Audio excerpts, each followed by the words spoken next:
Hi. So, I'm gonna just start off and say I've been a bit emotional lately. I'm pretty sure, it's kind of ironic because my dad is over in Wisconsin tapping maple trees, and I kind of feel like a maple tree these days.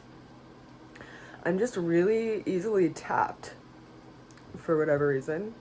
And I think it has something to do with the fact that I have like so many planets in Scorpio in my third house. Um, and that the South Node is going there, and that things are being influenced by transits that are in squares. But it's just been kind of tricky the last few days when I give readings because it's like this chord just gets struck inside me, which is interesting, right? Because the heart in the chakra system is called the Anahata, which means the unstruck chord. And that's always been interesting to me, especially when the heart gets struck. Uh, so, yeah. When I pulled these cards this morning, I decided I wasn't going to read them because I knew I'd be like this. And it's interesting, because like we want to present our best face to people, and then people get these false ideas of where we're at and what we're going through. And we're all going through a lot. So this morning I pulled these cards. I wasn't going to read them because I knew it would do this to me. And and then my friend reached out to me and said that he was going through some stuff, and I was like, oh God, you're so tricky. You're such a trickster. Getting me to have to come out of my shell and see that we're all mirrors for each other, and we're all really one and the same, going through a lot in some kind of different form. So, with that said, let's go ahead and get into the cards for the day. The opening card that we have is the Seven of Swords. The challenge that we have for today is the Ten of Swords. The way we're going to get through the challenge is the Seven of Cups. And then the ultimate outcome that we have for today is the Two of Pentacles. So we have, a couple swords, cups, and pentacles. No will, no wands, so there's not really that going on. But there's a lot going on in regard to like our mind and what we're thinking about. And this opening card of the Seven of Swords is all about learning through some experience and deciding to walk away from something.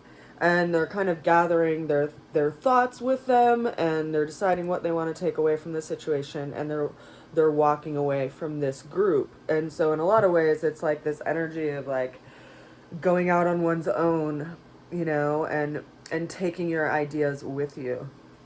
Now, the challenge that we have for today is this Ten of Swords energy. And this obviously is giving a picture of someone who doesn't look very happy, right? Like they're laying on their belly and they have all these swords that are stabbing through their spine and their back.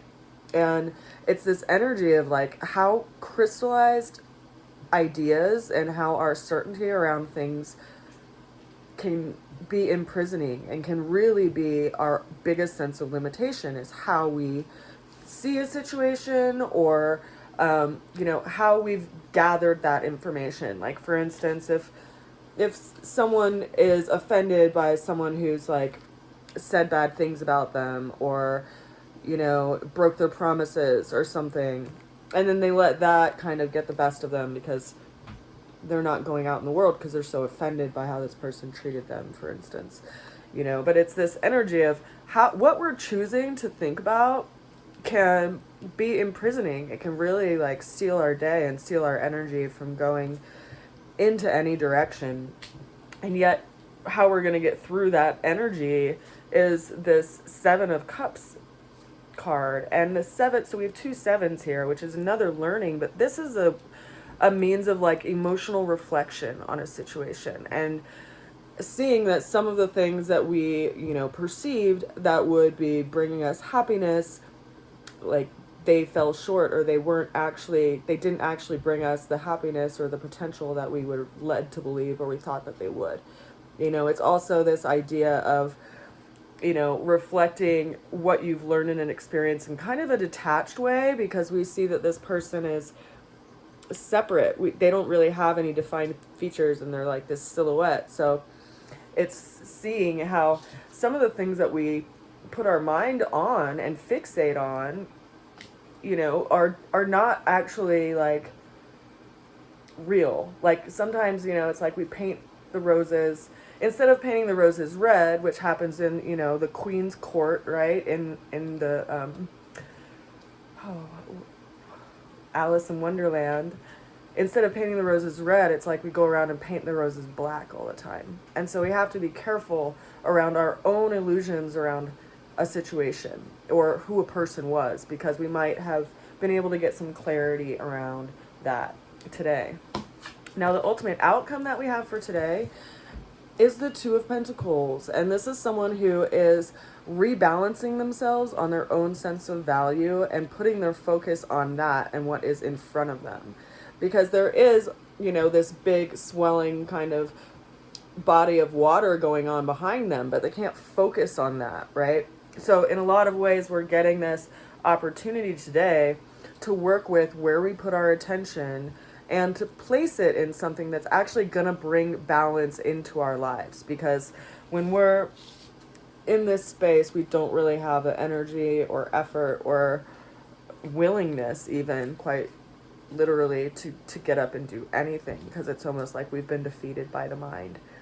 And so we have to turn our attention toward, that which will bring balance into our life, despite all of the chaos that's going on in our situation, in the world, and even with what's going on with us emotionally. Because if we can put our energy towards something practical and something that we value, it really helps shift the attention from this, place that it can get stuck in. So I send you a good wish today, and I send you so much love wherever you are. I'll see you again soon.